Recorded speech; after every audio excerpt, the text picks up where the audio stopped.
Well, Merry Christmas, fellow Texans. It's the James Show, News Talk 820, 93.3 FM, WBAP. I am your host, James Parker.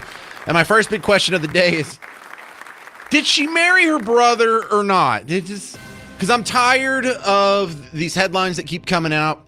And, it's on my social media feed for a little while, and then it'll go away. And then it'll be back on my social media feed, and then it'll go away.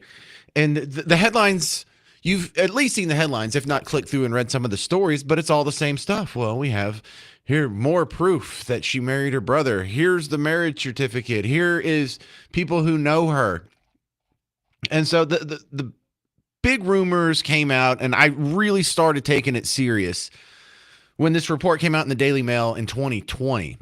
And they talked to, I think it was 3 different friends of hers that she had known from the past, and they had all revealed, the truth. She was married to this one guy, and then she divorced him and married this other guy, but there was no ceremony. There was nobody there. None of her friends even knew about it until it was reported in the media later. And so some people that know her and knew her knew what was going on, and they've told reporters over and over. Well, now we have another report coming from the same guy who broke the story. So, he's all over this. And good for him. His name's Martin Gould from the Daily Mail. Well, now we have another guy that stepped forward. I guess they used to be friends, and now they're not anymore. And he's saying she has literally told me herself that she married her brother in order to get him into the country, get him a work visa, and let him be here legally. So now what are we going to do about it? The question is, I don't know if we can do something about it, but this is such a wild story. Because I gotta admit, when I first heard this story, I was like, no way that's true. That's dumb. We don't have to come up with stupid rumors and make up things about our political opponents just so people won't like them. We're above that. I'm not going to play that game. Well, now we have an issue here, because if this turns out to be true, then we have a woman in Congress who defrauded our own immigration system. We have a woman in Congress. So the consequences are the interesting conversation to have with you. If we can prove this, and again, I don't know if we can. The database capabilities of Somalia are quite suspect. But does she get kicked out of office? Does she go to jail? Does she lose her citizenship? Does she be denaturalized? Does she have to go back to Somalia or somewhere else, or Canada, for all I care? This is a wild story. I can't believe this is happening. I can't, because if this is true, again, I have to do it 1,000 times. If this is true, this is the wildest story I think we've heard in our life about a congressperson. And we've heard some wild stuff. So it's not just me. Let's review the record. I'm going to play you this guy from Newsmax just yesterday. So here's our question tonight. Once again, we have this rumor that's been out there for years that Minnesota Congresswoman Ilhan Omar allegedly, reportedly married her brother to get him into the country from Somalia, which is a federal crime. Now, she's denied the rumor, but not really. And does anyone else think that it's just a little strange? No press conference with her brother, denying the rumors, no documentation. Nothing. Very odd. It's also very strange that we still have no idea how Ilhan Omar got all that money. How did she get all that money? A Somalian refugee in the 90s. In 2020, her net worth was right around $65,000. Today, it's over $30 million. It's also strange that she created a program called Feeding Our Future, which mysteriously was robbed of $250 million by Somalian refugees from Ilhan Omar's district.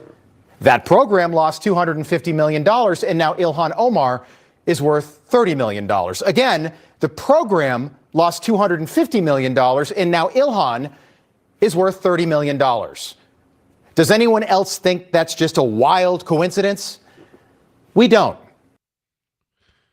It's reasonable to believe people capable of some great fraud in one area of life would also be capable of great fraud in other areas of life. And I really like when people ask that question. How do these congressmen make so damn much money? What was it, her husband?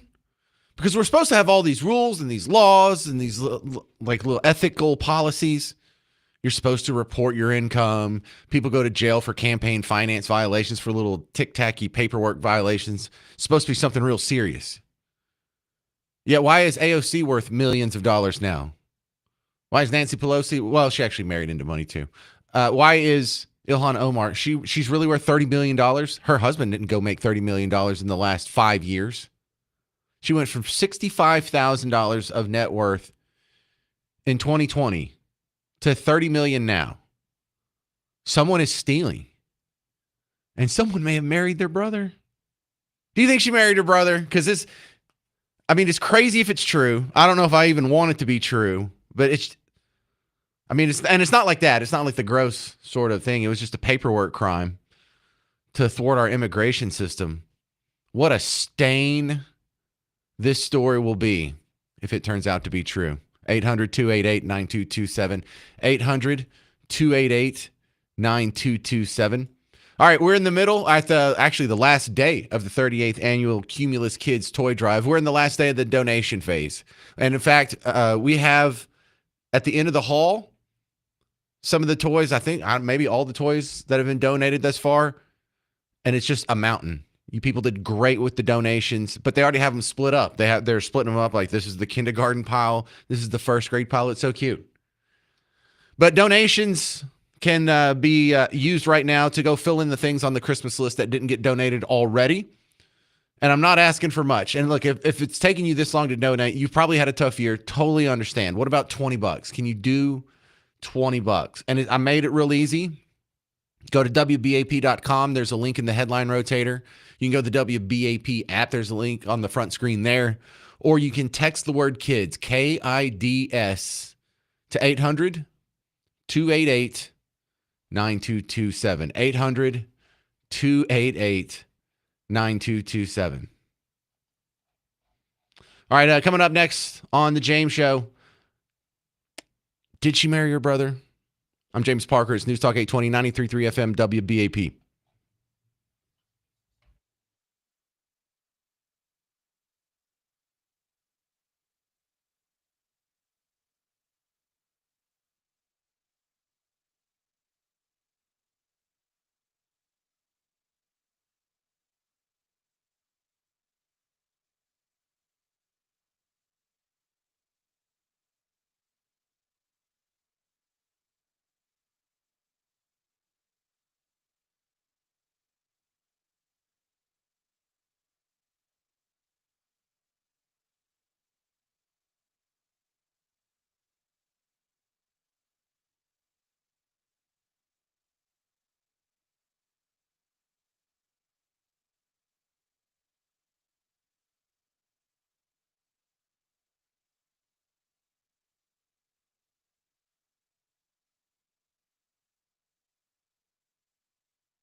All right, I have receipts now on this story.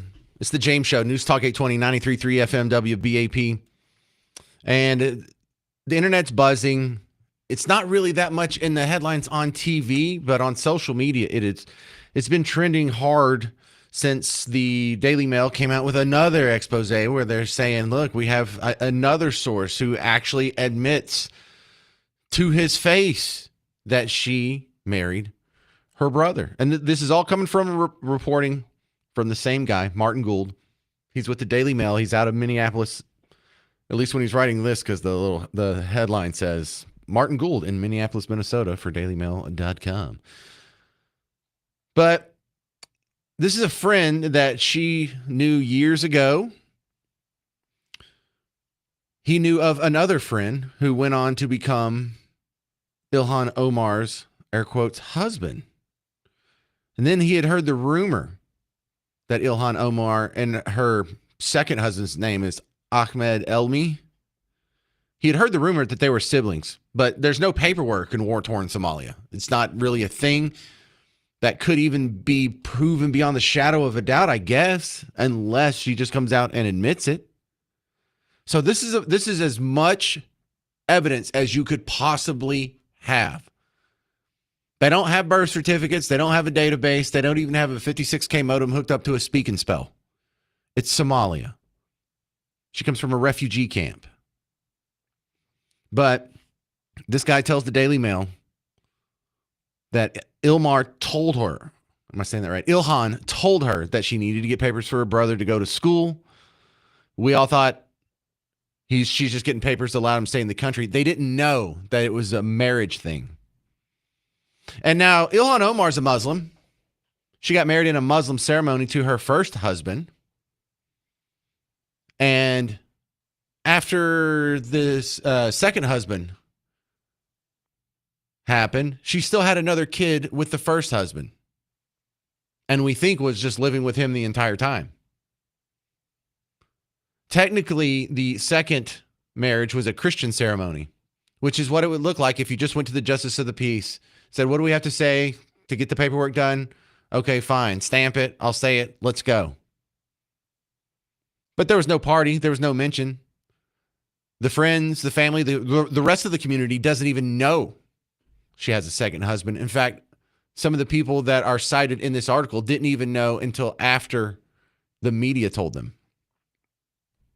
So we now have another one of these friends coming forward saying, not only do I know about this shady marriage situation, she actually told me to my face. So it's not just me. So when you hear people say this, like Larry Elder. Can I start out with this business about the Daily Mail article saying that Ilhan Omar did in fact marry her brother in a scheme to make him become a U.S. citizen and make him eligible for student loans? Okay. Headline, Daily Mail. Exclusive, Ilhan Omar did, and did is in big bold letters because there were lots of rumors, did marry your brother. And guess who the source is? A Somali leader, a respected leader of the Somali community, has come forward and said that she told him she married her brother. So I thought people that were saying that were crazy. I think I owe some people an apology because I'm starting to be one of them now. But also, let's not stop there. Let's not say, ooh, we busted her. She married your brother for paperwork. Because, this isn't an incest thing. This is an immigration fraud thing. So shouldn't she be kicked out of Congress? Shouldn't she be charged for the felonies that she committed? Should she be stripped of her citizenship and sent home? This rabbit hole can go really deep. And if it's true, we need to go down it. Daryl and McGregor, you're on WBAP. Yeah, I think they ought to get a warrant and check their DNA. That'd prove it for sure. Oh, that's a good idea. Because Daryl, one of the odd aspects a lot of us have recognized about this is she hasn't had like a press conference with this second husband and said, see, this isn't my brother. She she only answers the rumor if she's directly asked, and then it's usually a dodge. Hey, I heard you married your brother. It's like, well, yeah, I heard you voted for a pedophile. That's usually the comeback there. So she even acts kind of suspicious about it. Well, it's also bigamy then too. She has two husbands. Well, technically, she divorced the first one, but she continued to live with him and had another kid. And Weirdly enough, I think isn't that the original husband? Isn't that a white guy? Isn't that a? Thank you. You're bringing up good points, Daryl. The paternity test, the DNA test, it would prove. Yeah, she could shut everybody up right now if she just did what Daryl and McGregor said. Hey, you ever go to the coffee shop cafe, McGregor? Oh yeah, Yeah, get Valerie's pies. all the time. Valerie's pies are the jam. Tell Donald I said hi. So I love this story now. I've become a believer, and I kind of want it to be true just because it's such a weird story. But who can deny it now? Another weird story. Jingle Bells is racist. You hear about this? Harris Faulkner, Fox News. Jingle Bells is a classic Christmas carol to most of us. Our kids learn how to sing it. It's awesome, right? Well, according to Joy Reid, remember her? She says that the beloved holiday tune is racist. That far-left liberal host shared this video on Instagram, which claims, quote, Jingle Bells was written by a Confederate soldier making fun of black people. Charles, did you know? I didn't know. That claim stems from a paper called The Story I Must Tell, Jingle Bells in the Minstrel Repertoire, which tracked the origin of the song all the way. All right, these people are just miserable. You see racism in Jingle Bells? Just look at the lyrics. It's about being dragged around in a sleigh by some horse. I've never been in a sleigh in my life. I'm not even sure if I've even seen a sleigh with my own eyes. Like, like one that you sit in that a horse would tote around. Dashing through the snow, one horse open sleigh, o'er the fields we go, laughing all the way. What do you think? We're chasing runaway slaves here? That's what you hear? Your worldview just makes you miserable, doesn't it? And if you're wondering, well, how do they make that connection? I'll just play you a viral video from just some rando explaining this on X. Did you know the real Jingle Bells was not about bells? It was about slaves escaping. Yeah, sure. Did you know that? So the original Jingle Bells was named One Horse Open Sleigh. It was written by this over here, James Pierpoint. And according to an academic paper, the Christmas carol Jingle Bells has racist origins. The song was first performed in blackface in a minstrel show in Boston in 1857. What is a minstrel show? Minstrel show is a popular form of entertainment in the 19th and 20th century which shows artists performing in blackface. Like this over here, where white people dressed up like black people and pretended they were stupid and lazy and did stupid things, and it was funny for them, you understand? Jingle Bells in particular was a funny one, but it had to do with slaves escaping. Okay, these people are miserable. Like, if this is your worldview, doesn't that ruin Christmas for you? It's Jingles Bells racist. 800-288-9227. What other Christmas carols are racist? We'll go through that next on the James Show. I've got some ideas for you. I do like this version of Jingle Bells here, though, the Desi version of it. First time I heard it, I was like, what is this abomination? 10th time I heard it, I'm like, I want to hear this again. Open sleigh, aye, jingle bells, jingle all the way. Oh, what fun it's to ride in a Racist Christmas carols next on the James Show. It's News Talk 820, 93.3 FM, WBAP.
Is Jingle Bells racist? What a fun viral trending topic is being had on social media right now. And this comes up every once in a while. And there are people out there who can see racism in anything. They can see racism in Jingle Bells. They can see racism in a peanut butter and jelly sandwich. They can see racism in a Sydney Sweeney ad about blue jeans. But if you're just joining us, here's one of the viral videos that some very prominent people in the media have supported. Did you know the real Jingle Bells was not about bells? It was about slave escaping. Did you know that? So the original Jingle Bells was named... I can't do it. I can't do it. He goes to this whole thing about how it was in a minstrel show. Man, that ideology just sucks the fun out of so much stuff. Like, you can't go to a comedy show. Like, if you get so offended at everything, that has to be a miserable existence. If you want to go home and lecture your dad over Thanksgiving dinner about politics, you do not have your head screwed on straight. Again, no, I don't think Jingle Bells is racist. I think the lyrics are self-evident. You can recite them in your head and be like, yeah, no racism here. And you're like, well, James, you can't just be that shallow. Actually, it is that simple. It really is that simple. But I was thinking, if this is the way you see the world, then we need to, can you refocus your brain and put yourself in their shoes and try and maybe we're just missing it. Maybe we're just a little slow on the uptake. You should go back and you should reevaluate these other Christmas carols, make sure they're not racist too. Because if I think like them, if I try and put myself in their world view, I can be a little more empathetic and actually see what they're talking about. Because when I go through and look at the Christmas carols, some things pop out at me. Number one, Silent Night. I saw a guy online that said that's about being quiet in theaters. And I was like, that's unacceptable. No, sir, that's racism. We don't accept that on the James Show. So I'm going to have to go back and review Silent Night. That's not what I think it means. I think the lyrics are pretty self-evident in that one too, but I can see why people would find offense to that. Saw another guy on X that was offended because little drummer boy, he's a poor kid and he likes to make beats. Clearly, they're making fun of black kids. Again, they're targeting vulnerable populations, minorities that have been historically disadvantaged and making fun of them through Christmas carols. It's totally insidious. We have a very corrupt society going on here. Underneath a Tree, it's even a modern song. It's even Kelly Clarkson, and I love Kelly Clarkson. But for some people, they may see that as a dog whistle, like, the tree, like nooses, like lynching, like, haha. Is that what they're doing? Because then if that's the case, then I'm totally against that song too. We've got to stop that. Deck the halls with boughs of holly. Boughs, you know what a bough is? It's a branch. So there you go. Tree branches again. Everything. They're right. Everything is racist in Christmas. Oh my God. Did you even know that there's a song called White Christmas? Oh God. My horn section is getting tired over there. They're running out of breath. Is there a Black Christmas? No? Oh, you just think that's coincidence or racism? All I want for Christmas is you. If you have this sort of mindset and you could see racism in Jingle Bells, wouldn't you see this? Like, what is this? Is this about a lady shopping at a slave market? All I want for Christmas is you. Is she going to buy a human being? Because I would be against that if that was the case. Mariah Carey, shame on you. I can't believe you sang that nasty song. And so what does that make Santa Claus? Santa Claus, how can you make something bad out of him? Because, I mean, if you really want to break it down, he's St. Nicholas, but he's not the St. Nicholas from, the old ancient Greece or medieval Greece or whatever. When was he, like 300? No. They've replaced him. See, the evil Western European white guy has colonized Christmas. And instead of making it a Mediterranean guy, they made it this white guy with gray hair, and they've given him a Danish name. And what does he do? He goes out at night with his reindeer on a sleigh. You know who else went out on a sleigh at night in the wintertime? Slave patrols. Santa Claus is an avatar for slave patrols. I mean, I'm not saying that. I'm just trying to see the world from their viewpoint. And so then once you see that, it ruins everything. because, up on the housetop, that's Santa Claus. Sleigh patrols. No, not sleigh patrols. He's making a list, checking it twice. Who would do that? Sleigh patrols. And then, what does that make mommy kissing Santa Claus? Well, clearly, that means your mom likes sleigh patrols. Christmas is ruined. This worldview I don't like this worldview at all. I don't agree with any of those interpretations of Christmas carols. It's ridiculous. Gary Bob in Newark, you're on WBAP. Yeah, James, thanks for taking my call. I wonder if I'm dreaming of a white Christmas might be racist also. I've heard that Christmas carol all my life that was dreaming of a white Christmas. Well, a lot of people don't know about the third verse where you go get some jeans at a American Eagle or whatever. What was the Sydney Sweeney ad? Almost had a good punchline. Well, she's got good genes. Oh no, you made it. You're a Nazi. Clearly, Gary. Thank you, Gary Bob. Well, that's okay. I'm married to her, so that's okay. I can think that I want to. Just don't tell my wife. Here's a dirty little secret. Garrett says Sydney Sweeney, not that hot. No, I didn't say that. No, that's what Garrett said. Guy on the other side of the glass. The host of the hot. He's crazy. He is crazy. But I don't care what he's talking about. Me and Casey, he's married to good grief, to Carrie Underwood, and lucky me, I got Sydney Sweeney. So well, good job, Gary Bob. Real good, yeah, good Christmas for you. All right, I'm gonna squeeze another call here. Brian Saginaw, you're on WBAP. Go. Hey, yeah, so it's all insanity. It's like, you remember way back when they took Baby It's Cold Outside off of radios? Because yeah. It's about, we're using a TikTok word, date grape. So, right. It's just like, they're all insane, man. Well, they did. I don't listen to any of it. Plus, I'm a Gen Xer. Right. We don't get offended about it. We grew up on Two Live Crew. You can't offend me. Thank you very much. That's Brian in Saginaw. All right. So, yeah, we solved that mystery. Jingle bells, not racist. I did some investigation. Did not see racism. There, problem solved. Coming up next on The James Show, we're going to see what Jasmine Crockett, what did she say this time? It's News Talk 820, 93.3 FM,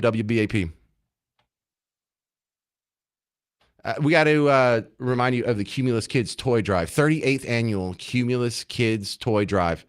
And I'm not going to be bugging you about it anymore. This is the last day that you can step up and make a donation, because they've already gathered up a bunch of the toys in the conference room here on the fifth floor of our palatial studios. But monetary donations are still needed. We have these angels. I don't even know who these people are, but these volunteers have just showed up, and they're sorting all the toys into grade level. And we're sending some out to go do some shopping to fill in the items on the list that weren't donated.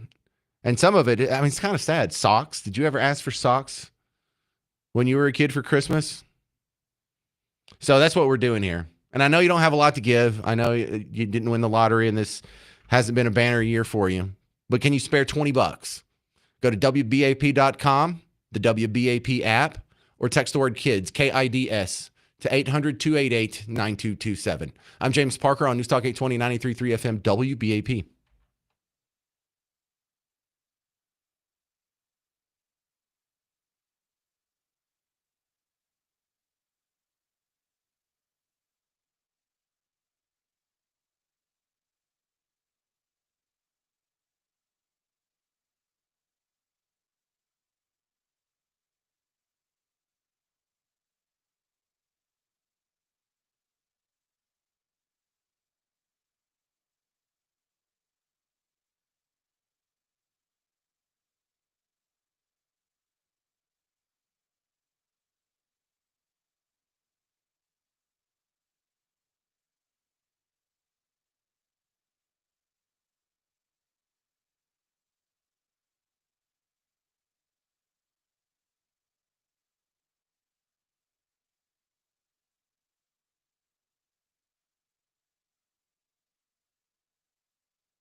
Hey, welcome to the James Show. News Talk 820, 93.3 FM, WBAP, your home for Markley, Van Camp, and Robbins. It's not a very Merry Christmas for some woke people who see racism in everything. And from this side of the microphone, it is hilarious. We were just having a good time with the viral, debate. There's some people out there who think Jingle Bells is racist. And of all the songs to get offended by, like that's the most innocuous, vanilla, safe Nerf song out there, you would think. So we were just having fun talking about how that ruins all these other songs, like, oh my God, White Christmas, and Santa's probably in the sleigh patrols and all kinds of other punchlines here. But Sean said, I'll be home for Christmas is also racist because it's a dad talking to his family, and now you're making fun of him for not having a dad at home. And if that's the interpretation, that's wrong. I do not like that interpretation at all. I don't agree with that joke. Sean, you're a terrible person. And y'all can stop saying White Christmas. I already did that one like 10 times. Ken in Arlington, you're on WBAP. Hey, with those song guidelines, wouldn't Deep Purple's Smoke on the Water, Prince's Purple Rain, and Clapton's Cocaine be promoting drug use? I don't even know what Purple Rain's about. Like I've heard that song 10,000 times in my life. I don't even know what it's. What is that about? What's it about? Tell me. I'm thinking that maybe Prince was in one of his stupor of drug use and saw Purple Rain coming down. That's the only thing I could think out of that. Why don't I know this? I feel like I should know the answer to that. What the heck is Purple Rain about? Because it's not about. We know what it's not about. It's not about purple rain. We know he's not talking about rain falling from the sky that's purple. Is that a drug reference? Well, I don't know, but everything that is surrounding Prince is purple. Fair enough. Except for the little red Corvette. I mean, except for the little red Corvette, everything in his life was purple. All good points. Thank you very much. That's Ken in Arlington. Ken, thank you very much. I wanted to do some Jasmine Crockett. I'm kind of running out of time here, so let me just cram it in there. In her speech, and she does this in interviews too, there will be just a regular conversation, and she'll just steer it right into race, and just out of nowhere. Like, I went back to the Obama moments when in my speech, because I thought about the fact that his slogan was, yes, we can, because everybody said what he couldn't do. Say, yes, we can. Does that sound like it has any racial connotations whatsoever? So it's the same thing like the Jingle Bells people. It's kind of why I'm tacking it on the end of this segment. Everybody said what we couldn't do. No, no, no, no, no. Right. And so it's like, all right, even the people on our side are like, now you ain't got no data. You ain't got no nothing. You just operating on feelings. And it's like, well, it can't be a black woman. You know, we've seen things like people saying, well, I mean, we saw what happened to Kamala. Yeah. Find me one person that said I didn't vote for Kamala because she's black, or I didn't vote for Obama because she's black. I mean, maybe they exist, but I mean, is it anybody on TV? Is it anybody on the radio? Is it anybody in an elected position anywhere? Is it anybody who's a writer or has any influence whatsoever? Can you even find a mentally ill, screaming homeless person that says that? Where does this mentality come from? 800-288-9227. I doubt you have an answer for that, but the 38th annual Cumulus Kids Toy Drive. We're in our final day. Thank you very much. And be a part of it. Go to WBAP.com, the WBAP app, or text the word KIDS, KIDS, to 800-288-9227. Coming up next on The James Show, a roadside memorial in Plano has disappeared. Should it have? I'm James Parker. It's News Talk 820, 93.3 FM, WBAP.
Hey, Merry Christmas, fellow Texans. It's the James Show, News Talk 820, 93.3 FM WBAP. I am your host, James Parker. Hey, I know, good to see you too. Calm down. Is it because it's Friday? All right, this is kind of a touchy subject for some people. If I had fully developed adult emotions, this would probably be touchy for me as well. Because I see this as cut and dry, but I understand that there's an emotional element to it. When we talk about the roadside memorials, WFAA has this story out of Plano. This is where her son, 15-year-old, died in a car accident last year. This was pretty much the last place he took his last breath. And right here is where his loved ones built a memorial. I don't know who would sit here and that's now been removed. Be so hurtful to take a memorial of somebody. But it's someone's house. It looked like it was at someone's house. And on this, memorial situation, do you have the right to stick a memorial wherever, your loved one passed away on the side of the road?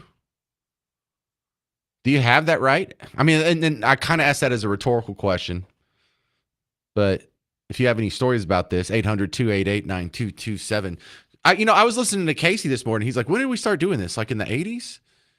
In the probably late 80s, early 90s? I thought we did this for all time. I don't remember a time not seeing roadside memorials. So if that's kind of new, that was news to me that I learned right here on WBAP. But there's the classic, philosophical argument of, well, if it's not your property, you can't just stick signs wherever you want. You just can't go into someone else's property. There's the sort of gray area where, it's kind of public property if it's the road, especially if it's between the sidewalk and the road. Doesn't the city or the county or the state or whoever have easement rights or whatnot? Well, then the question shifts pretty easily. All right.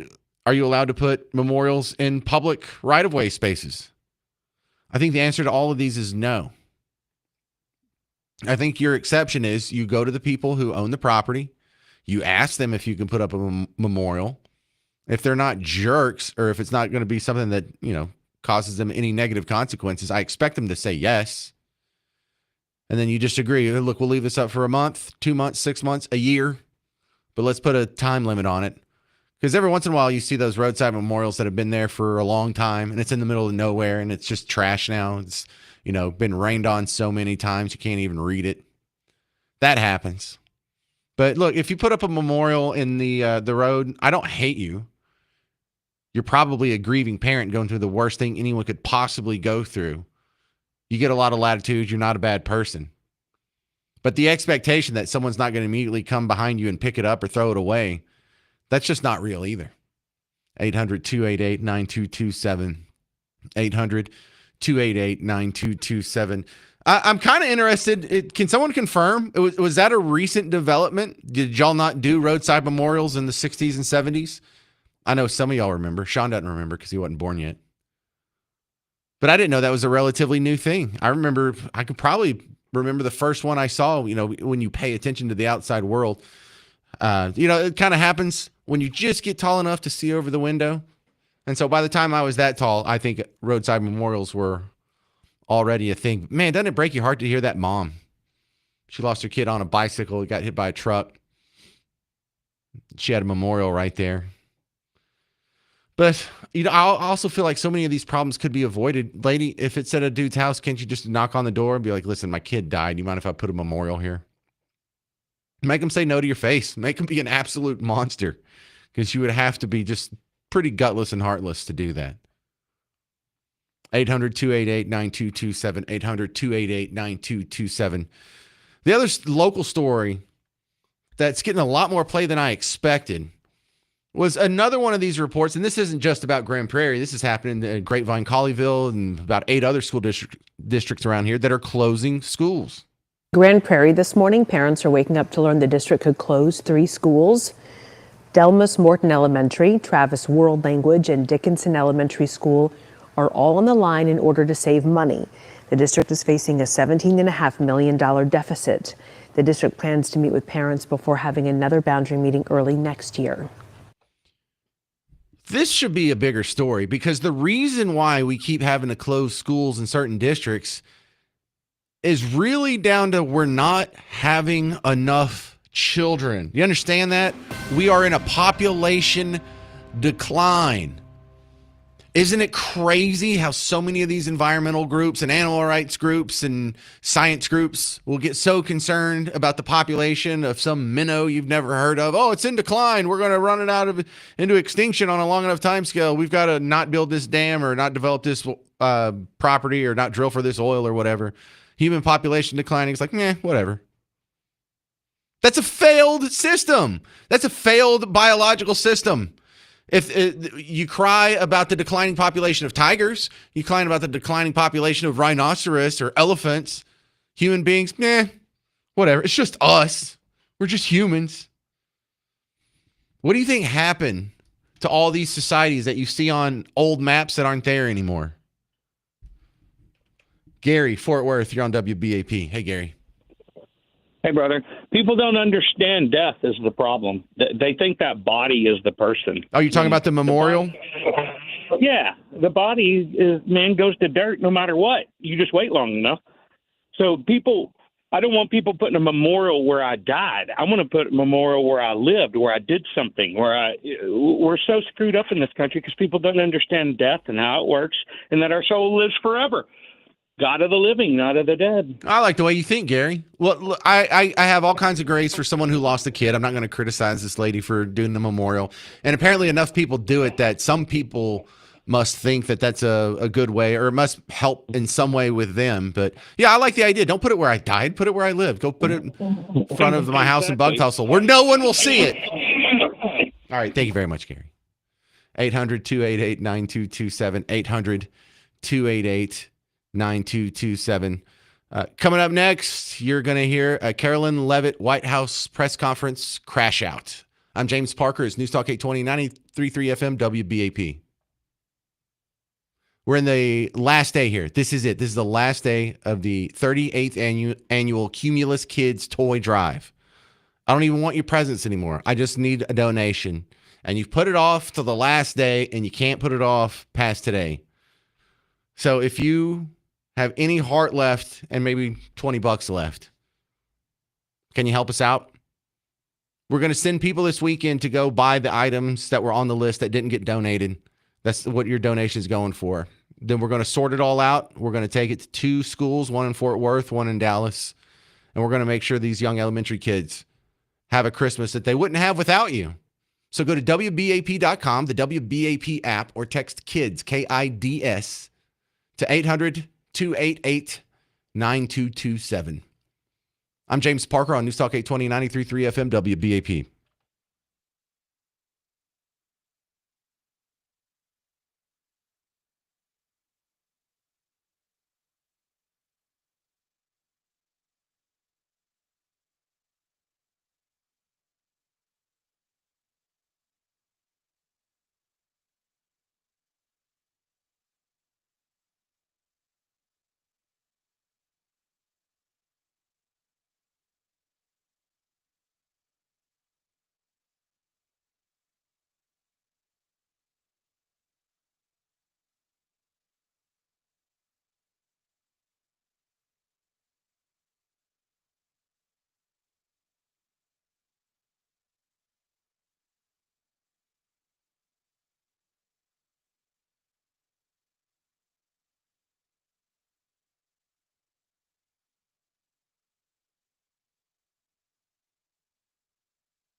Merry Christmas. Welcome to the James Show on News Talk 820, 93.3 FM, WBAP.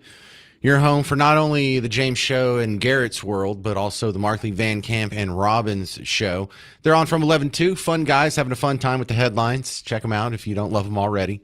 And yes, Garrett's World is coming up in, what is that, like 10, 20 minutes? 15 minutes-ish. So stick around for that. You'll get to dig into the brain of the guy on the other side of the glass, and it's usually a pretty fun ride. Now, I'm going to cut through the meat of the press conference that happened at the White House and just play you the crash out version. So I'll tell you the context, though, so I don't have to play you 4 minutes of audio. Carolyn Levitt comes out to speak to the press, and everyone she calls on is asking about the economy. And they all seem to be centered around this one poll that came out that says majority of people are not happy with the economy, or they don't think the economy is on the right track, or whatever the specific wording was. It was negative about the economy. So first person comes out, asks a question about that poll. And it's just, specious at best, because who cares what they really think? Most of the people just believe whatever they see on TV. And if you have like a 90% negative news coverage on the economy, that's what you're really polling. You're not polling on whether or not the president's doing a good job handling the economy or whether the economy itself is doing well. What you're really polling for is how effective has the media propaganda about the economy sunk in. And so it's just exhausting to be answering these questions to begin with. And so a few minutes into it, all the questions are about this. Not about war with Venezuela, not about ICE deportations, not about, what is the actual unemployment rate? What is the actual inflation rate? What is, better or worse? It's just all about this. People feel like the economy. How can you say he's doing a good job when people feel like they aren't? It's so subjective. And so with that, I just saved you about 4 minutes of lead up on this, and this is where she just crashes out. And she's like, you people don't believe me? Then why are you here? We believe that number is going to continue to decline, especially as energy and oil prices continue to decline as well. It wasn't high under Biden. They're just saying it's not. Well, nobody reported on it being high under Biden. My predecessor was standing at this podium, but now you want to ask me a lot of questions about it, which I'm happy to answer. But I will just add, there's a lot more scrutiny on this issue from this press corps than there was.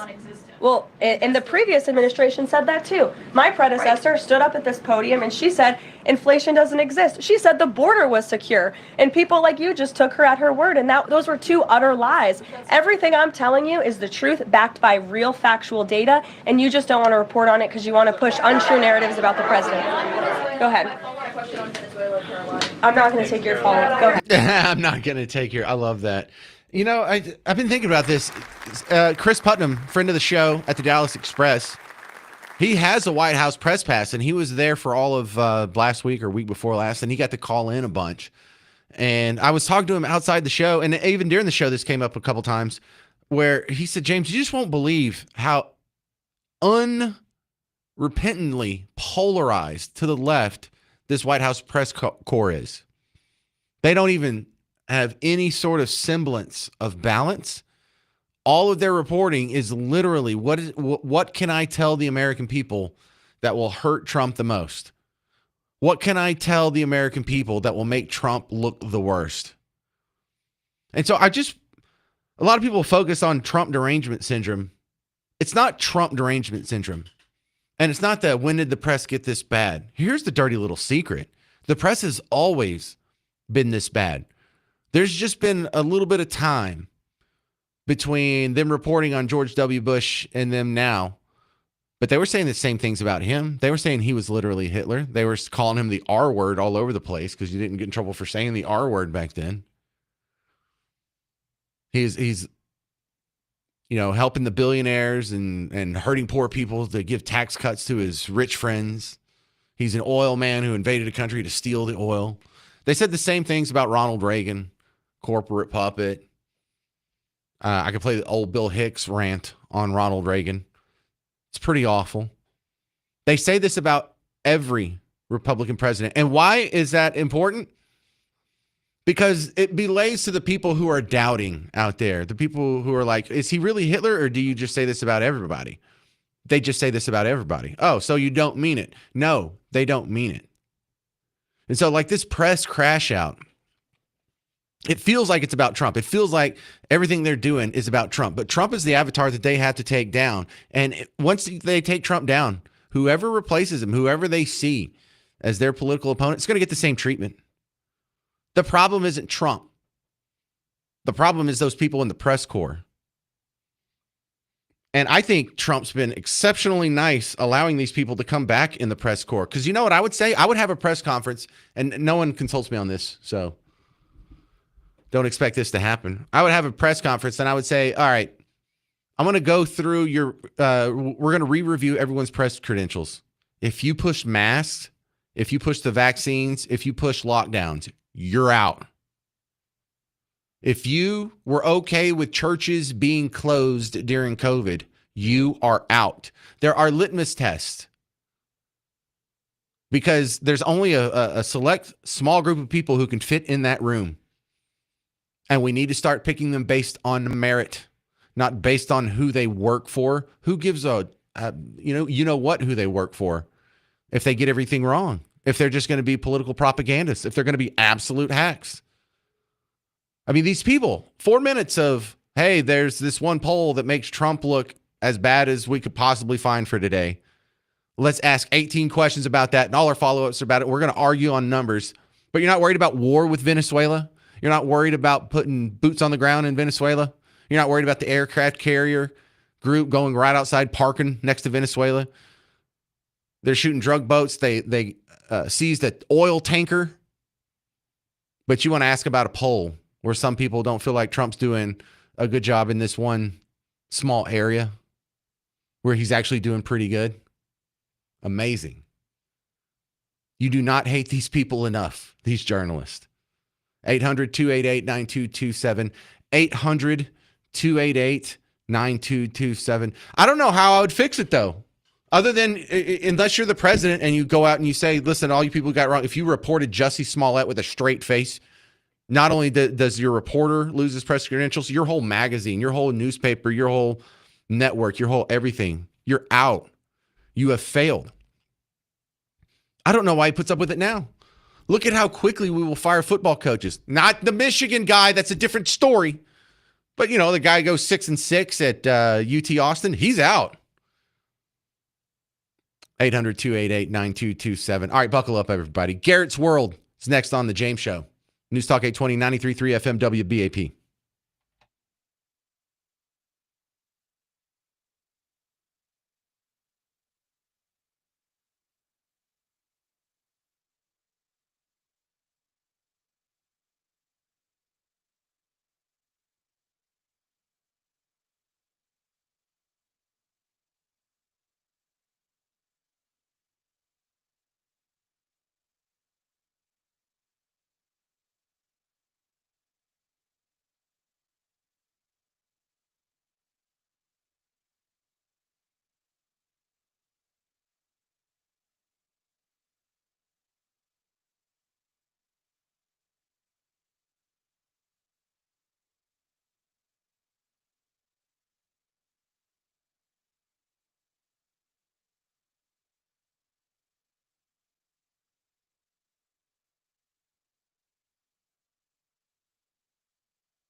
Merry Christmas. It's the James Show, News Talk 820, 93.3 FM, WBAP. I'm your host, James Parker.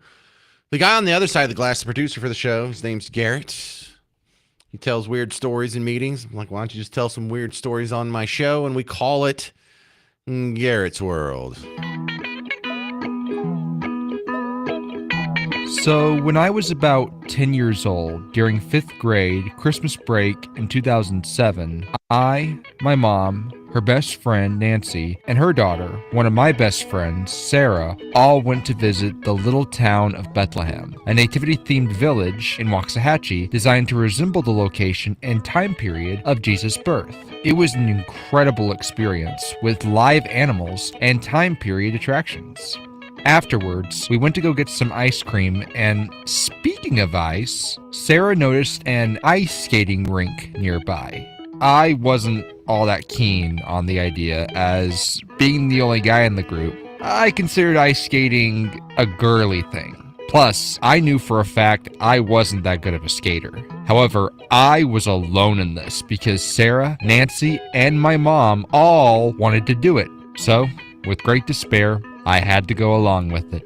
Once we arrived at the rink, the managers gave us our skates. I was not in a good mood, but my mom kept telling me this would be a great opportunity to learn how to properly skate. Looking back on it, I guess she would have been onto something. If the ice we were skating on was, actual ice, what the place advertised to be an ice skating rink was actually plastic white tiles layered with slippery material to make it appear real. And never mind, it was 85 degrees outside. Even in spite of all this, and through her laughter, my mom still made me get out on the plastic because, according to her, it's close enough. I walked onto the fake ice, and as expected, it was almost impossible to skate on. The tiles were so rough, you could barely move your feet at all. Not to mention the fact that any sense of peace you would normally feel while ice skating was lost, as every 5 seconds, a kid would fall on their butt and start screaming and crying bloody murder. So yeah, not the best way to end an otherwise really good day. I think my mom learned a most important lesson that day. You shouldn't act like real and fake are the same. Real ice says whoosh. Fake ice says good luck, buddy. Just told a 2-minute story how you went to a fake ice rink.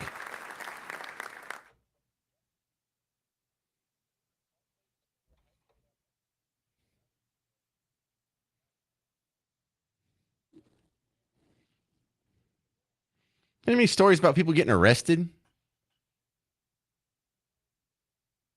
You know any stories about a wild party you went to in college, got a little out of hand?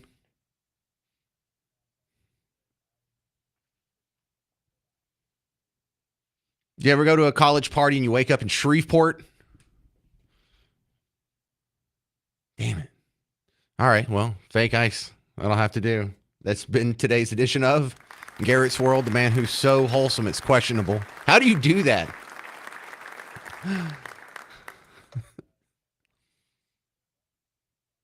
It was a rhetorical question, Garrett. See, and Miss Parker says that I should be nicer to you. Like, you pick on Garrett. No, I don't pick on Garrett. This is how men talk to each other when we actually like each other. And I think women, they haven't spent time in locker rooms. They haven't spent time at football practice or soccer practice or hanging out with the boys or whatnot. This is how we talk to each other. I love hanging out with my wife and her friends. They're so nice to each other. They're like, oh, you look beautiful today. I love your earrings. Oh, your dress looks so good. Where'd you get that shirt? Oh, my God, you look so perfect. Oh, you're so beautiful. Oh. Guys are like, you're fat. You're stupid. You're bald. All right, good to see you. Yep, see you tomorrow.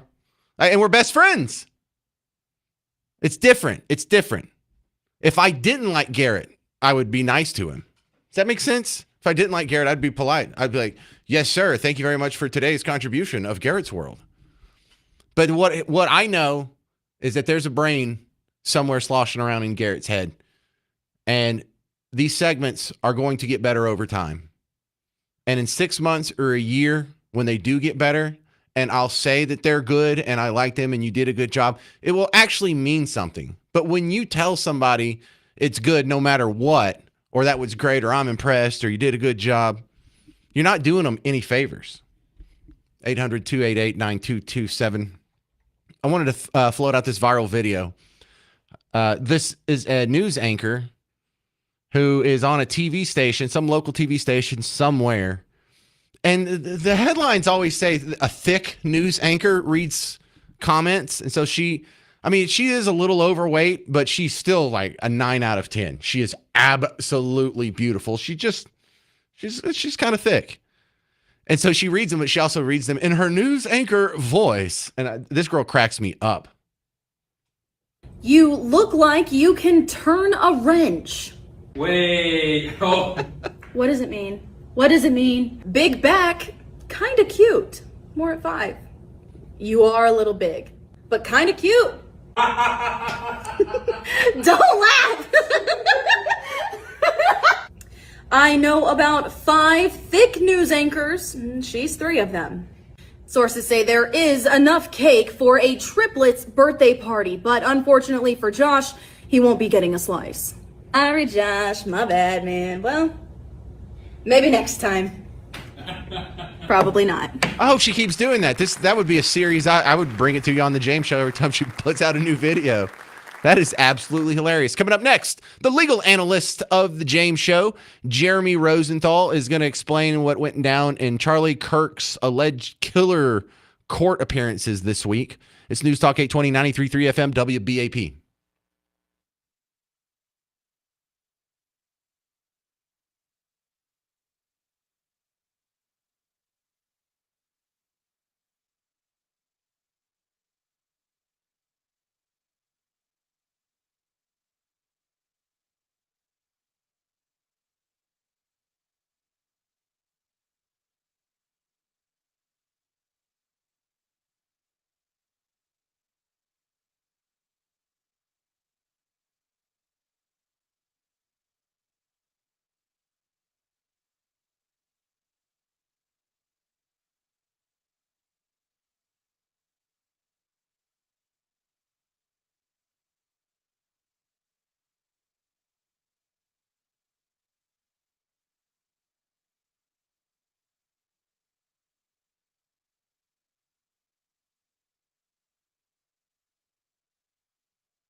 Hey, welcome to the James Show. Merry Christmas. It's News Talk 820 93.3 FM WBAP.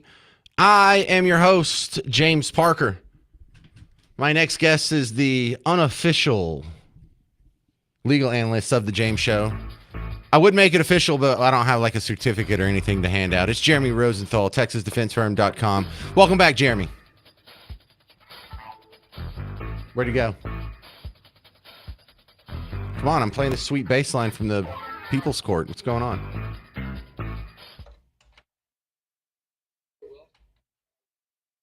Oh, he just fell off. Okay. Well, I was kind of digging that bass line. Because you have a few options here. If you're going to be a radio host that does like a legal segment and you want some themed music to go with it. I was driven. I was torn between this and the Law and Order theme. I don't even know what the CSI theme is. But I'm really behind on my lawyer shows because I don't like forensics. I know most of America does. And I know sometimes when I look at like, what are the top 10 shows in America? Half of them are like a cold case or a Law and Order or some version. I call it Scooby-Doo for adults, where they tell you the story and then you got 30 minutes. Jeepers, I hope we can solve this mystery. That's what they all sound like to me. And I understand you probably like them and I don't get it. And I know that. I just don't have that gene. I don't like this. Like I saw those, I saw some of those shows back in like the 80s and I realized this is just the same show over and over and over. Can't do it.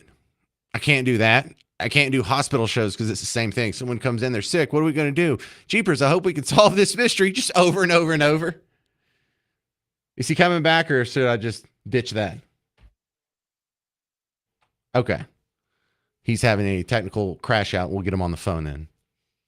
If you want to call in, 800-288-9227. Because we're going to talk about the Charlie Kirk assassin is in court this week. And this isn't like the trial's happening yet. These are these pre-trial hearings.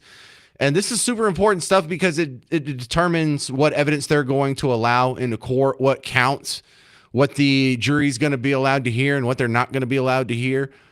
And from what I understand, the O.J. Simpson case hung on this hearing. The O.J. Simpson case seems like one of the most cut and dry. If you ever look into it and like what evidence did they have? And you see what all they laid out, you'd say, oh my goodness, of course he's guilty.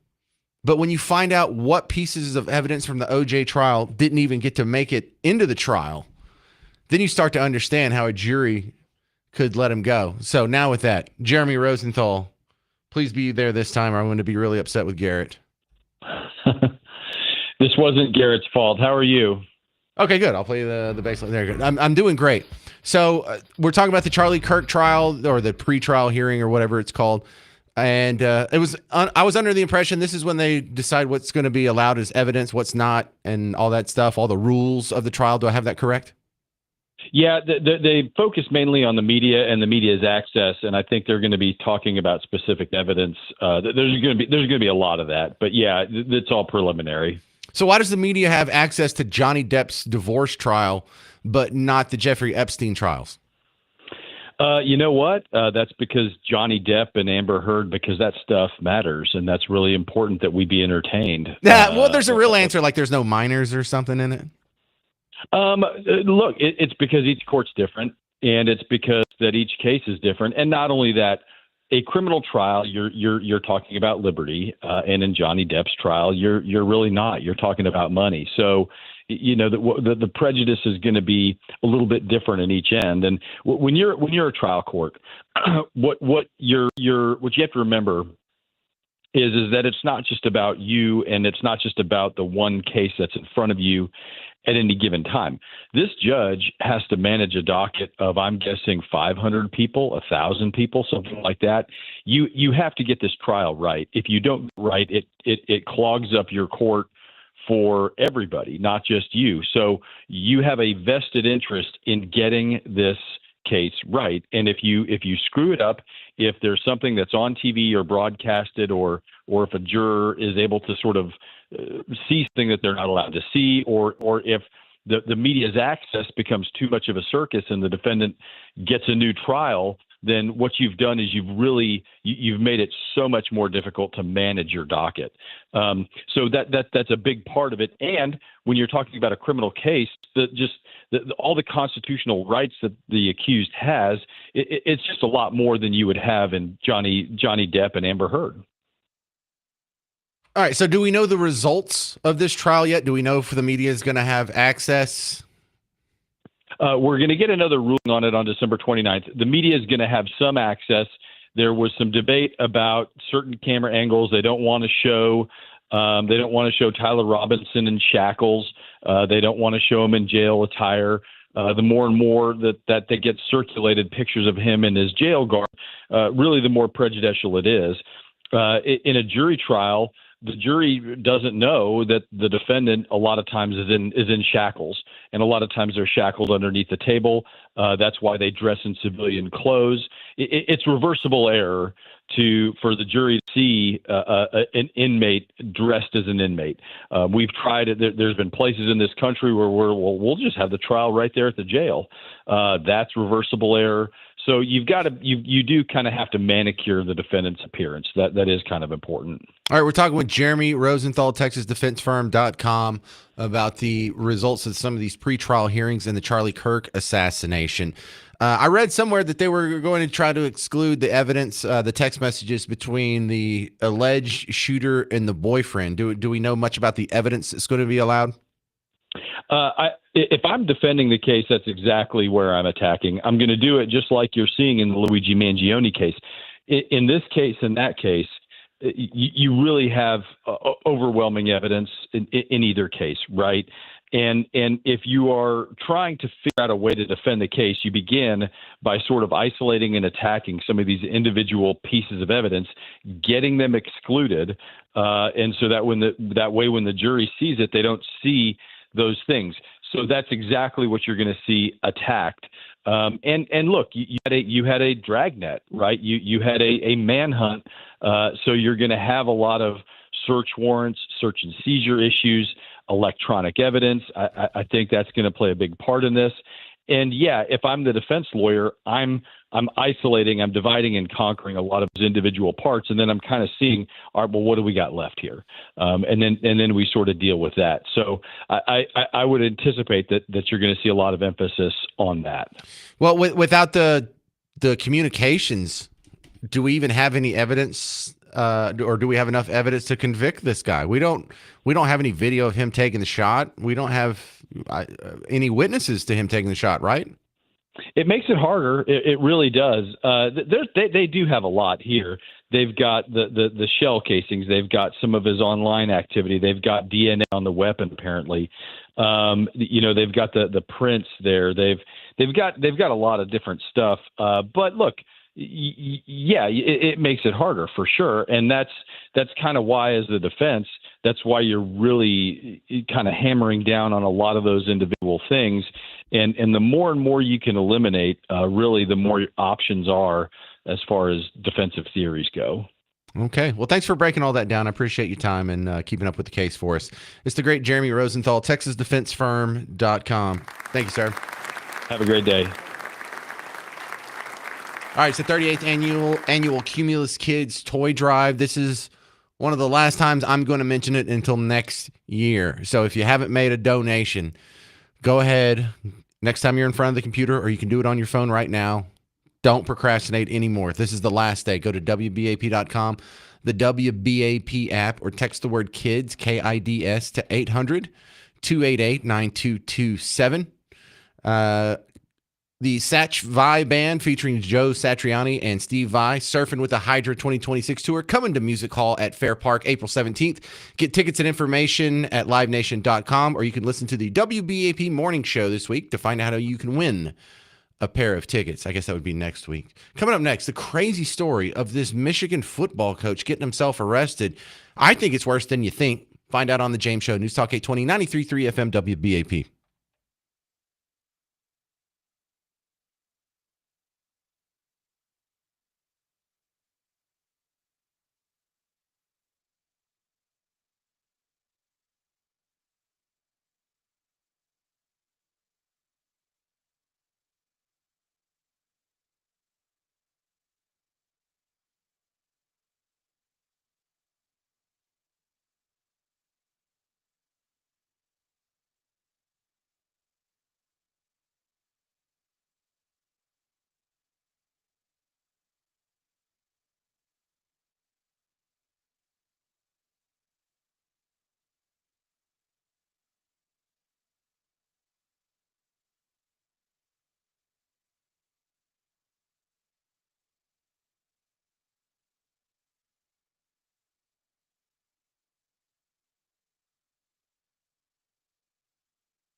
Man, this Michigan coach story is wild. It's the James Show, News Talk 820, 93.3 FM, WBAP. I'm your host, James Parker.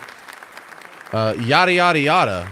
I did not see this one coming. Sean, where did you find the length of time that they were in a relationship? Because, you know, the more I heard about this story, the more I want to know. And I saw that it was an inappropriate relationship. And then you find out, well, your first question is, well, is he married? Because that makes it even worse. And, well, does he have kids? Yeah, he's got 3 kids. So how long was he in the relationship with her? Was it like a one-time thing? No, you said 2 years? 2 years? Okay. I didn't see that anywhere else. I learned that from Sean Allen on the James Show. So I don't know if you were just listening to the news report. Sean did a good summary there. One of the top schools for you to be a football coach is Michigan. So he's in the elite upper top tier of the college football coaching system. He's making over $6 million a year. So he's rich. He's famous for, you know, the Michigan fandom. If you're in Michigan, he's famous. It's a prestigious job. You know, no one tells him what to do. No one gives him a hard time. He tells a lot of other people what to do. He's treated like an alpha male everywhere he goes.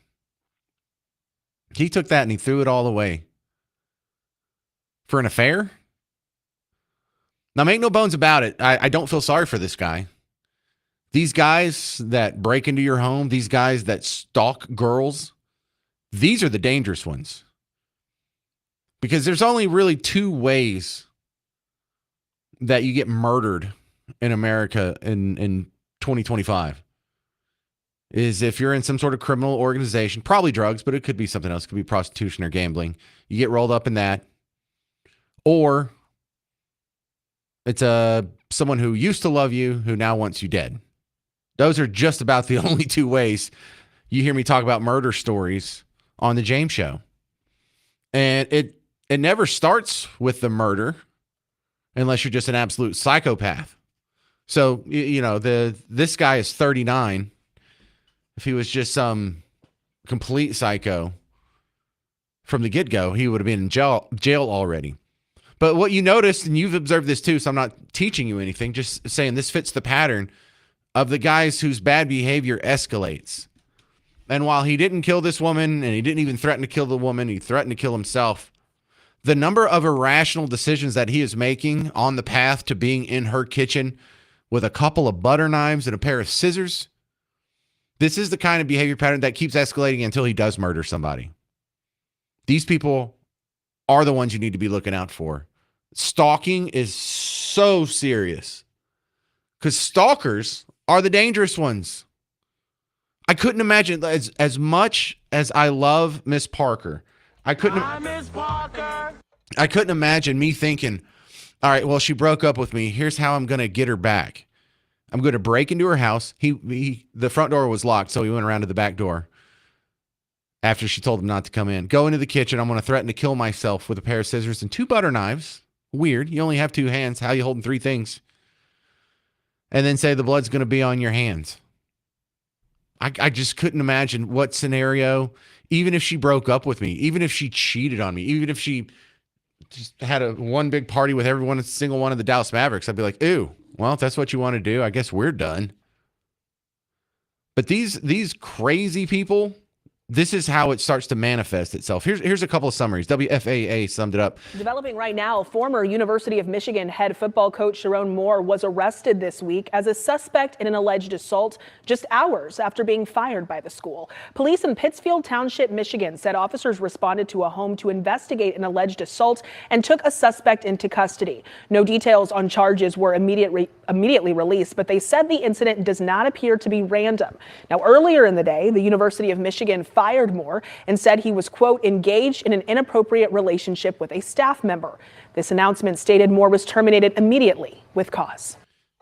Men everywhere are just slapping their foreheads. It's like, bro, you have one of the greatest jobs possible. You're only 39 years old. You have a wife and 3 kids at home.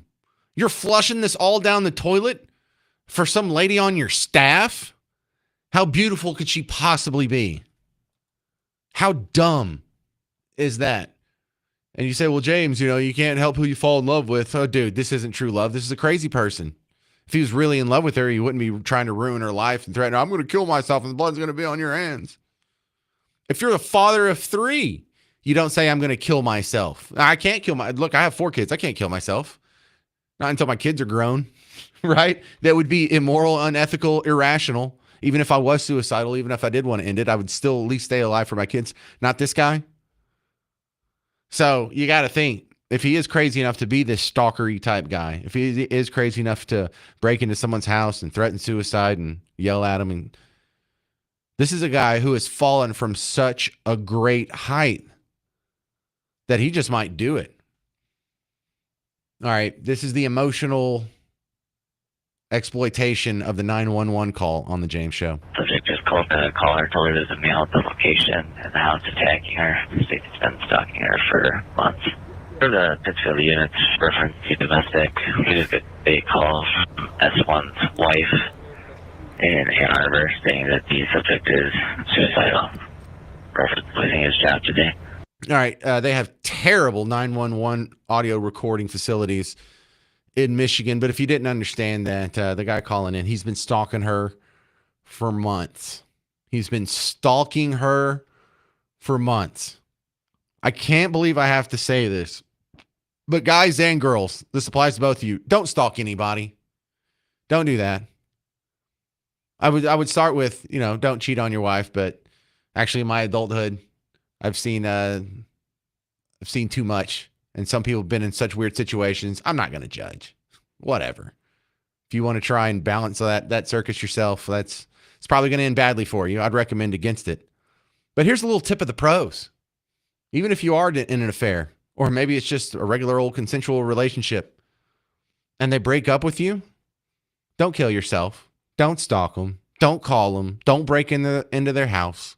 Don't say you're going to have blood on your hands. Just move on. Move on. What is scaring her? Is that going to win her over? Are you cutting your throat and bleeding out in her kitchen? Is that really going to win her over? Is that really going to get you what you want? Of course not. If someone breaks up with you, just let them move on.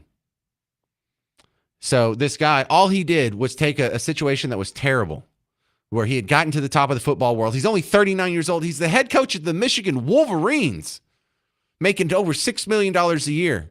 He's never going to make that amount of money again for the rest of his life.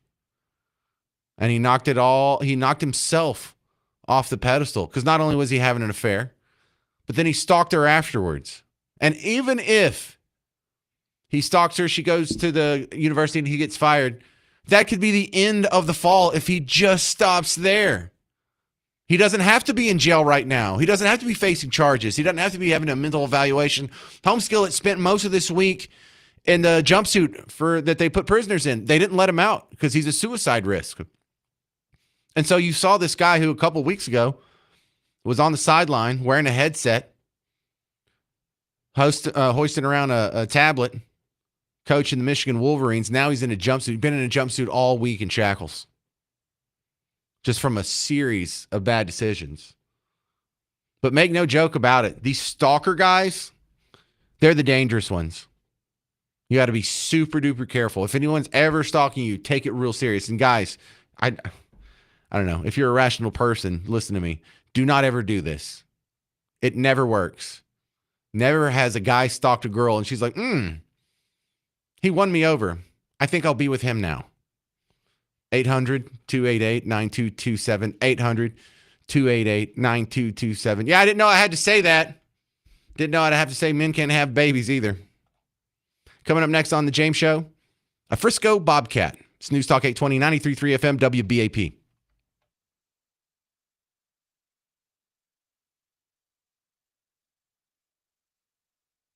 We're in the last day of the 38th annual Cumulus Kids Toy Drive. We're looking for monetary donations. We've got a ton of presents. They're filling up the conference room at the end of the hall right now. People are sorting them out by grades and ages and then by genders. And what we need now is monetary donations. I don't know where all these angels come from, these volunteers. They're going to do the work. They just need you to put up a few bucks. You got $20? Go to WBAP.com, the WBAP app, or text KIDS, KIDS, to 800-288-9227. I'm James Parker on News Talk 820, 93.3 FM, WBAP.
Merry Christmas. Welcome to the James Show. News Talk 820 93.3 FM WBAP.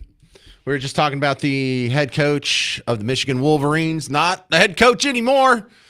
He got arrested. He spent most of the week in a jail jumpsuit. He had a hearing today. He got arraigned, got officially charged. And among the charges, stalking, assaults. Apparently, he had an affair. He was married. There was another woman on his staff that he was seeing for 2 years, according to Sean Allen. She broke it off. He began stalking her. She went to the university. He got fired. In that crash out, he went to her house threatening to kill himself. Cops picked him up. The aristocrats. Steve in Fort Worth, you're on WBAP. Yes, sir. 40 years in law enforcement. I worked dozens of those, and many of them turned into murder-suicides. I've been to quite a few of those. So the whole thing is, you're exactly right about the danger of a person who's willing to stalk you. Yeah, and no one's ever stalked me, and I'm not to make light of it. Well, how come no one ever stalks me? I'm not saying that, but I've heard so many of these stories about the murder suicide that you mentioned, and it didn't really register with me, Steve, in Fort Worth, until they started showing up on social media. And so every once in a while, they're supposed to, filter that content out. But I think I saw one last week where there was a murder suicide. Not that I follow crazy accounts, but okay, maybe I follow some crazy accounts. But I forget, that people are even capable of such a thing. And I know that sounds like very naive, but I mean, I kind of am. We all suffer from projection a little bit. I don't know. I don't understand these guys. Like, if you love her, why would you ruin her life? If you love her, why would you kill her? If you love her, why would you scare the hell out of her by breaking into her house and threatening your own life? Like, it's so irrational. I just don't get it. Is there anything to get? No, because it was irrational, because he knew he got fired, and what does he have at home? A wife and 3 kids. That are going to hate him now. Flipped him over. Well, that's his problem, So, but it's one of those things that it's really terrible the way that it can happen. And you can interview all the people you want after these things, and I would have never thought that. Yeah, well, here we are.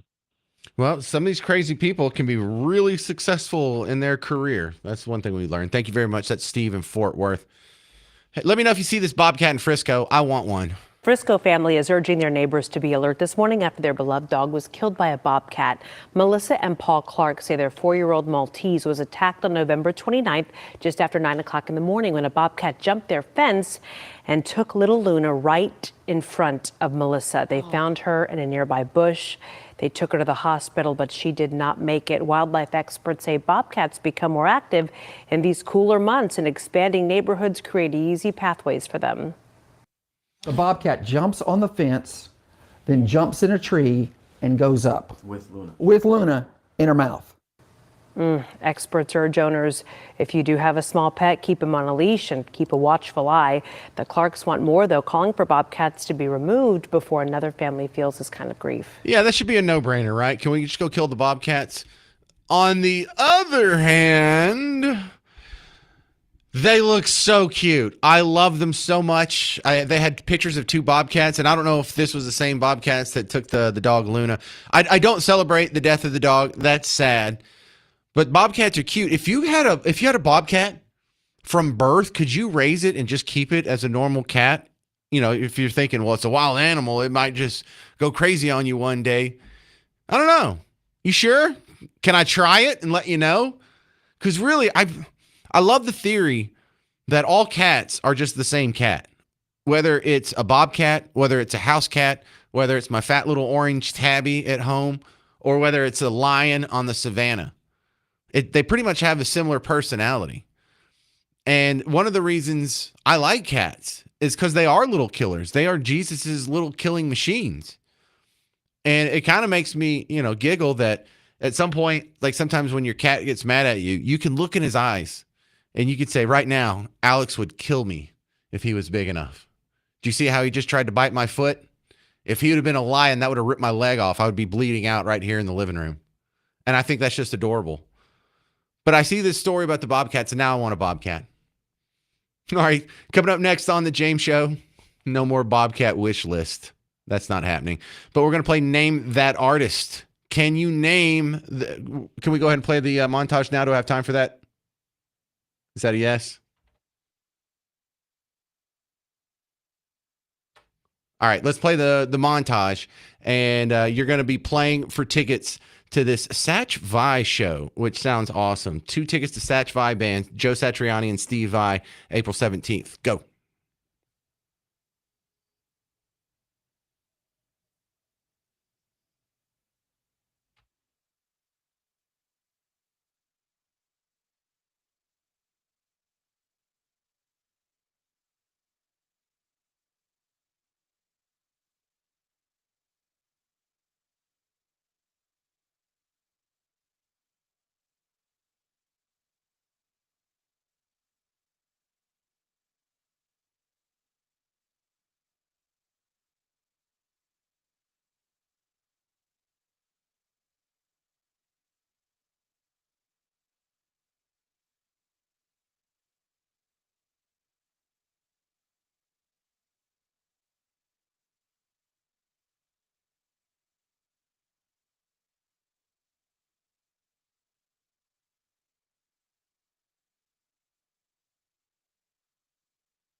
All right, so there's your montage. If you can name a few of those artists, you might get the tickets. If you can name all 10 and you're the first one I go to, you can get the tickets. Call 800-288-9227. 800-288-9227. Christmas edition of Name That Artist next on The James Show. News Talk 820, 93.3 FM, WBAP. Hey, sports fans. James Parker here for the Prize Picks app. And this is the hottest time of football season. We have teams that are playing, trying to get into the playoffs. We have colleges that are getting ready for their bowl season. And here's the cool thing about daily fantasy sports. I remember playing the old traditional fantasy sports, and your season ended when the regular season ended. Not for Prize Picks. Whoever's left, you can go make your lineup every day. You can make different lineups. You can have multiple lineups on the same day. I actually did that just to see if I could, and it works. So the way it works is you go on the app, you go to your favorite sports, you look at your favorite teams, you look at the players that you know best, and you look at their statistic projections for tonight's game or tomorrow's game. And you find one that looks a little off and you pick more or less on it. Like if you think, oh, that's a little low, then you pick more. You're like, that's way too high. You pick less. You do that for 2 to 6 players. You can turn a little bit into a lot of bit, 2,000 times your money. So download the Prize Picks app. Use promo code WBAP. You get $50 in lineups with your first $5 lineup. Download Prize Picks. Use promo code WBAP. Take advantage. Get $50 in lineups with your first $5 lineup. Prize Picks. It's good to be right.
Merry Christmas, fellow Texans. You're just in time for the Christmas edition of Name That Artist. I don't know. It might be the first Christmas edition. We might do Christmas again next week for Name That Artist. But we already have. Oh, no, look. We actually had some people drop off. So there's a couple lines open. We're playing for tickets to Satch Vai, the Satch Vai band featuring Joe Satriani and Steve Vai. They're on tour. It's called Surfing with the Hydra 2026 tour. They're going to be at the Music Hall at Fair Park April 17th. Regular people can go get tickets and information at livenation.com, but special people can call in right now and win. You people who are on hold, we're going to play the montage again. I want you to get out either a piece of paper and a writing utensil of some sort, and you can do it the old analog way, or you can put it on speaker, get your phone down, open a notepad file and type it in. So when I go to you, you can just read. For the rest of you, if you're trying to call in, 800-288-9227. How many of these artists can you name?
There you go. Thank you for not putting Grandma Got Run Over by a Reindeer in the montage. And y'all, kudos to producer Garrett, the guy who makes Garrett's World.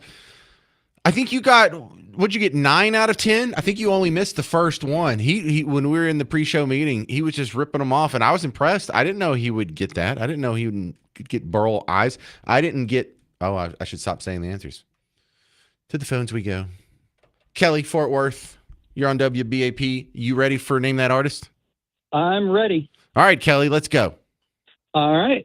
I've got The Carpenters. Yes. Wham. Mariah Carey. Paul McCartney and Wings. The Eagles. Andy Williams. Burl Ives. Jimmy Durante. Alvin and the Chipmunks. And Brenda Lee. Holy crap. That's a clean sweep, baby. Home run. So are you a fan of Satch Vai, Joe Satriani, Steve Vai? I am. Yeah. All right. Well, then I'll put you on hold. We'll get you the tickets. We just email them to you these days because it's 2026 and you're not going to come pick it up anyway. All right. Well, that is today's edition of Name That Artist. Thank you to all the people on hold. I'm sorry that you didn't even get a chance. Kelly came in and took it like a man. All right, I want to take a second here to address the loss in the WBAP family. A guy who was here for a long time. I remember when he was on WBAP. David Gold passed away. He was 75 years old. I worked with him briefly, not here at WBAP, but there was another AM station that's not even on the air anymore. It was on 990, and I only worked there for about 6 months. But they had picked up some of the old guys, and it was really cool because I got a chance to work with him. I got a chance to work with Mike McCarthy, Fish for Lunch. That was fantastic. I'm sorry, not Mike McCarthy. Kevin McCarthy. I'm saying the wrong names. It's been a long day. But he was a super nice guy. It was really cool that some guy that you heard for a long time, you get to work with him, even if it was just for a few months, and even if I wasn't on the same show in the same shift. But I noticed his son made a post on Facebook where he put a painting of David Gold that used to sit in that old studio. And so I didn't have a big part of his life. He didn't have a big part of mine, but we did cross paths. And now I'm sitting in a chair that he used to sit in on WBAP. And it's just something worth noting. You know, not all these guys that you hear on the radio are good guys behind the scenes. Some of them are jerks. Some of them I'll never memorialize. He was a good one. All right, coming up next, have you heard of this myth of the regretful Trump voter? I don't know where this fantasy's coming from, but we'll dig into that next on The James Show. News Talk 820, 93.3 FM, WBAP.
Somewhere in a lair hiding with Bigfoot and the Loch Ness Monster is the mythical Trump voter with regret. I'm James Parker, News Talk 829.33 FM, WBAP, your home for Markley, Van Camp, and Robbins.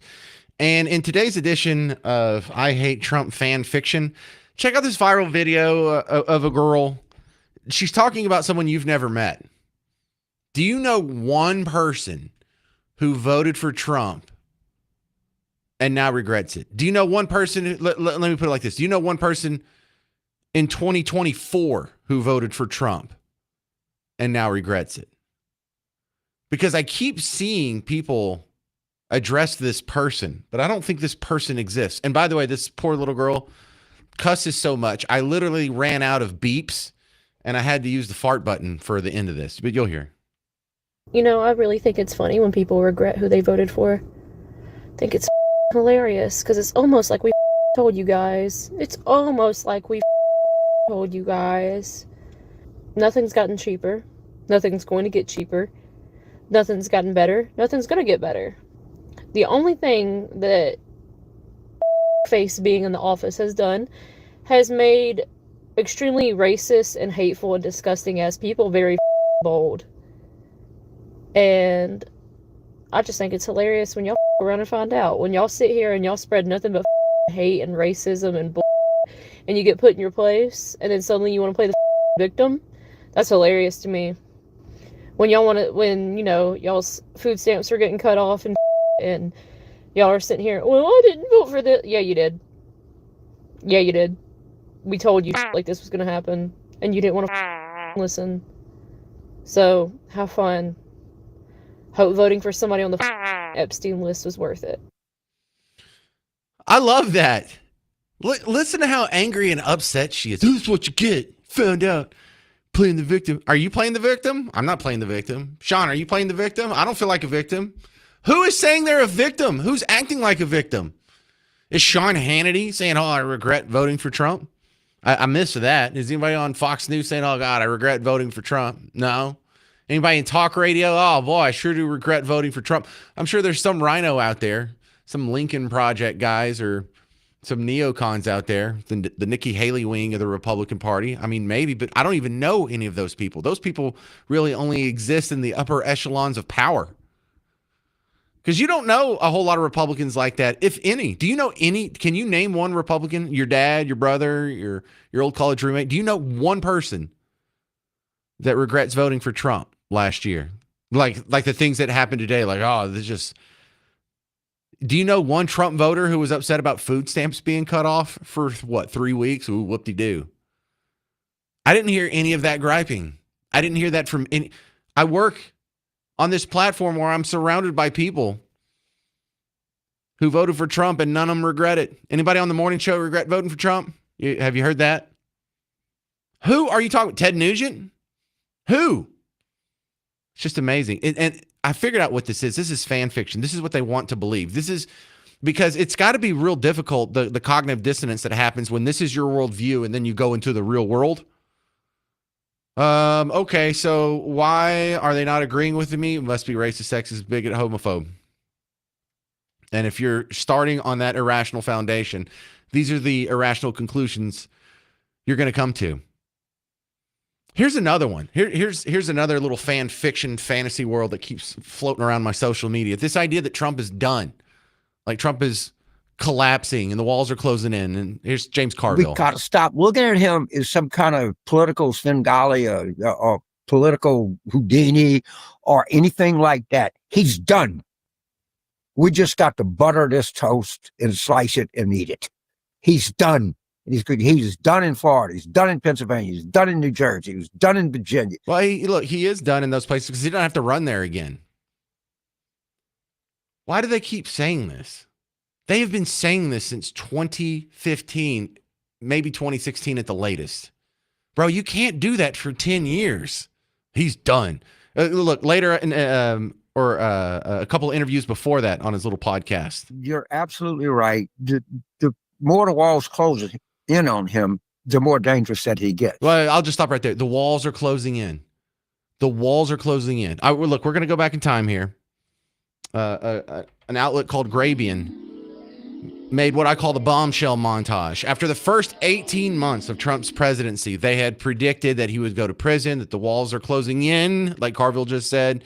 There's another bombshell report. It's the beginning of the end. This is a tipping point. This was the first 18 months of his first term. So this is all audio from 2016, 2017, and a little bit from 2018. So the earliest or the latest audio here is 7 years old, if not older. Has he gone down? Has he gone to prison? Have the walls closed in? Has he collapsed? Breaking news, a new bombshell. One astrologer says this means the beginning of the end for President Donald Trump. The beginning of the end of the Trump presidency. Trump will resign. Trump is going to resign. Is this the tipping point? I know we've said it over and over. You think this is a tipping point? And over and over. This is a tipping point. And over and over. Breaking news, President Trump off the rails. It was the beginning of the end today. The beginning of the end. It reminds me a lot of the last days of Nixon. Breaking news tonight, new bombshell. This is the beginning of the end. The beginning of the end. The walls are closing in. The walls closing in. The wall's closing in. Breaking overnight bombshell. This is a very dramatic day, and I think it might be near a tipping point. Do you think this is a tipping point? This is unbelievable. This is remarkable. Have you ever seen anything like this? His presidency is crippled. December 1st, 2017, you can mark it down. This is the day that everything changed. We begin with the bombshell. The beginning of the end? The beginning of the end. The beginning of the end. The beginning of the end. The beginning of the end. The beginning of the end. In fact, if this were a football game, we're in the third quarter. May even be the beginning of the end. We begin tonight with the bombshell. Donald Trump is in a lot of trouble. Trump is in trouble. The president will resign. Another hour, another bombshell. This is a tipping point. Trump's going down. This president could be impeached. I do not think the president will serve out his term. Resignation. I don't think this president is going to serve out his term. Mr. Trump will not serve out his term. He will not serve out his term. No way. No how. Breaking news, an absolute bombshell. I think Donald Trump is in trouble. Donald Trump is not. He's done. And it's over. It's over. The wall's closing in. The walls closing in. This is going to be the Achilles heel. Breaking news tonight, I expect Trump to depart. This week will be the watershed week. Trump is in big trouble. Trump's in a lot of trouble. It's a sign of a terrified old man. Can you imagine being told this 10 years ago over and over and over? And now in the future, not only is he still in office, he's going to be there till 2029. Eric in College Station, you're on WBAP. Go. Hey, yeah, I think Trump isn't doing enough. You know, the H-1B stuff, immigration, now doing the Trump gold card, basically selling American citizenships for what was billed as $5 million to only select few. Now it's $1 million to pretty much anybody, as well as corporations. You know, shipping out jobs to India. Look at Dallas. It's basically India. It's ridiculous. It's absolutely ridiculous. Sending $800 million to Ukraine when he said the war would be over in a day. Sending $400 million to Israel. All right, I'd like to point out that, Eric, I'm sorry, we're out of time. It's the end of the show. All your complaints are coming from the right. Not that, he cut my food stamps or whatnot. You just think he hadn't done enough. He hadn't been right-wing enough. Now, that I hear a lot of. That's something I say. He hadn't balanced the budget yet. I'm not real happy with him. But not, oh my goodness, I can't believe he's racist, sexist, bigot, homophobe. Thank you very much, Eric. All right, that's going to do it for the James Show. Mark Levin's coming up next on News Talk 820, 93.3 FM, WBAP.